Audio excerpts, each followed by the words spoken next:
नाकल अमरोमदंगसी opposition की leader Rahul Gandhi Manipur के मतंग थमकिबो वाफम अदुना मालेम की लेबाक कयादा अचौब साफू अमा पीगने हाइना एमपीसीसी की प्रेसिडेंट एमएलए के मेघचंद्रना फोंदोरकले हिरम असेगा मरी लेनेनंगसे कांग्रेस बाबन पांगथोकपा पाउगी मिफम अमदा वाफम असे फोंदोकलदुना एमएलए के मेघचंद्रना high ngasi chathakhiba parliament ki session da opposition ki leader Rahul Gandhi na thamkiba wafam sing adugi damak Manipur gi miyam na thakat pa phongdokle Manipur da center na yengliba meeting Prime Minister Narendra Modi na ngasi fawba Manipur gi maram da wa machet ama fawba phongdokhidaba state asida thokliba ase kutsem gi civil war ni amade BJP gi lengak asina Manipur ase India gi saruk ama oiba ngamje haibana chimba wafam sing ngasi di malim gi leibak sing da soidana yaurakane European Union amasung United States of America gi India da leba ambassador yauna malim gi leibak kaya na Manipur da thokliba irang ase gi maram da wafam kaya phongdokpa lekhrabane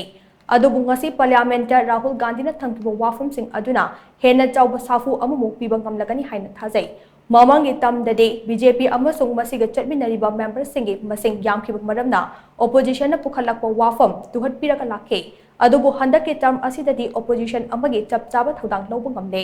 MLA ke Meghachandra makhatana hai hauzik chathariba session ase atenba matamgi oiba maramna opposition gi MP singda matam kaya yamna pigadagi haibasi tamba ngamje adumakko karigumba opposition gi MP singda wangangbagi matam piraklabade Manipurdagi chatkiba MP anida wangangbagi matam soidana pirakani haibagi thajaba chawna lei Madugi dama Congress Legislature Party ki mihut sing Delhi da chatuna Congress Party ki makok thongba luchingba singda taknaba lekre ajauba state ki MP singda piriba matam aduma pibinaba haijake Karigumba hauzik chathariba parliament ki session asida Manipur ki MP anida matam piraklabade akan wafam phutkani hainaso magna makha chana phongdokhe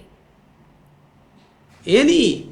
hiram amatada state government na huji control to ngamte directly aina jo han hai kre it is a system of undeclared president rule haiba se masi 99.9 sumabani only thing percent amakhak point amakhak wali bedudi madudi PRC in central government na 355 thammi haina lauthok taba order du khaktani order du yaw dabida everything central government control tawi hauzik honorable governor na army ki chief unai civil department ki unai adagi union minister finance unai manipur ki